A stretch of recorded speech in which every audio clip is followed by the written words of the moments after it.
2020. This year may have its issues depending on how you look at it. Christina now has COVID. About that. Today, I have a different story. This is the year that changed everything for me. This is the best year of my life.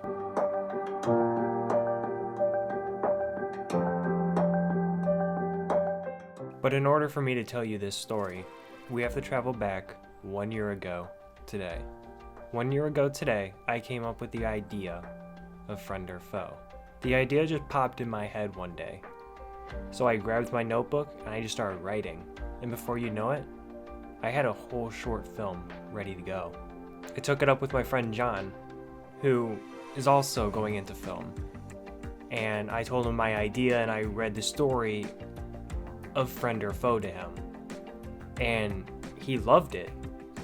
And right away, we started throwing out more ideas. We got going on a screenplay for it. And keep in mind, this is all in the month of December of 2019.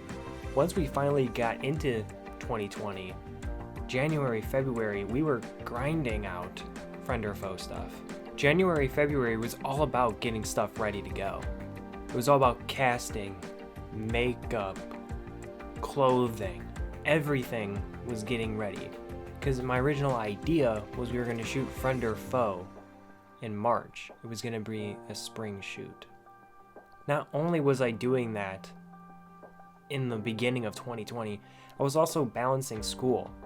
I was taking 4 classes at once. I was taking biology, statistics, an English class, a speech class. It was a lot of work. But somehow, some way, I was balancing it all. All of it. I was balancing it. I was able to get what I needed to get done for school and for my film. And I felt great. I felt motivated. I knew I was going to make this film. And that's when March happened. In the second week of March specifically.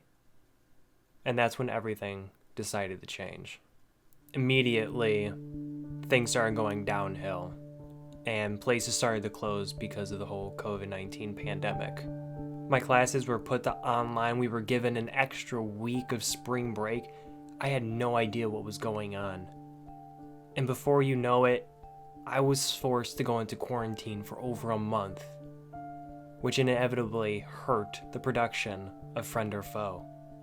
Luckily, however, during quarantine, my great friend John and Allie were out and about filming for me, getting some B-roll, getting some of the smaller stuff that I couldn't, because I had to be in quarantine. It was my first film, and this was happening. School started to get harder and harder. Work started to pile up.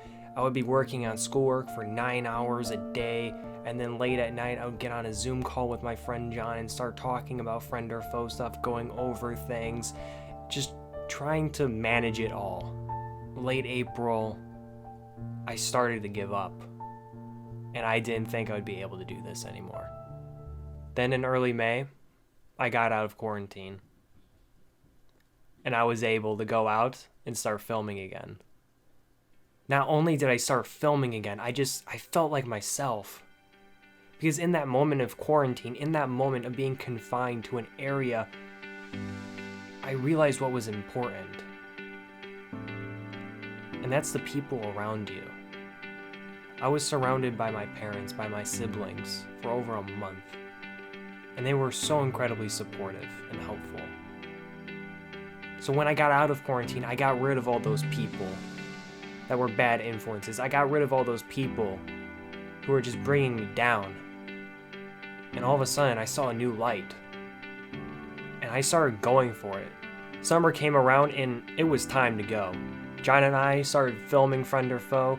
We were going to location to location filming. I knew exactly what I wanted. I felt motivated.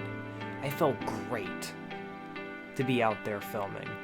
I met with some old friends who, one in particular, I was not expecting, and she changed my whole mindset that summer.